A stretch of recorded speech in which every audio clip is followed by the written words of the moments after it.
Hi, I'm Craig Pope. Now that you've probably got your pre-approval, the next step is quite a complex one of placing an offer on a house. And houses come with different sales pitches and different sales strategies. It could be auction, it could be tender, it could be by negotiation. So depending on your situation, you need to look at each house on its merits as to how you're going to offer on it. If you've got less than 20% deposit, it's highly likely you're going to need to get a registered valuation.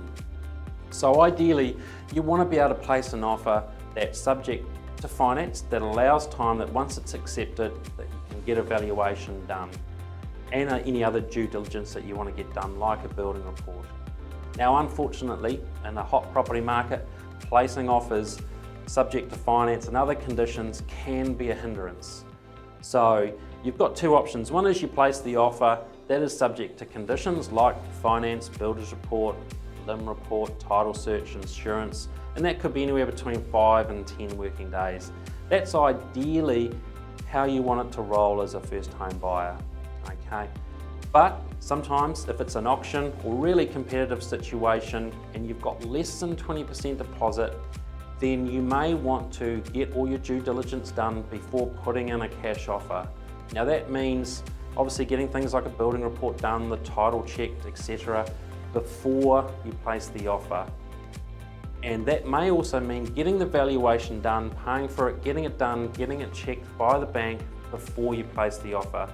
To do that, we need a draft of the sale and purchase agreement and disclosures so that we can get it checked by the bank before you put your offer in. And they'll need to check that the valuation stacks up, it's at the right value that they want it to be, and that it mentions no adverse condition.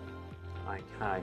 If you've got a 20% deposit or more, then you do have the option. It is a little bit easier that you may not need to get a registered valuation, and at which case you need to decide, do I want to go into this property with as clean as an offer as possible? At which case, if you want to go in with an offer that has no conditions at all, you need to start by getting us that draft sale and purchase agreement and disclosures for the property so we can get it ticked off by the bank well in advance. And of course, even with 20% deposit, you may want to pay for things like the building report, title search, etc. before you place an offer. So it is a very challenging environment, and each house you'll need to view on its merits.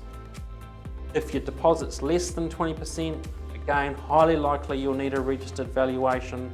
So then you'll need to decide, do I get all that done and then put in a clean cash offer? Or do I put in an offer that's subject to all of these things, and then you've got time to tick all those off, knowing that you're at the front of the queue with a conditional offer accepted.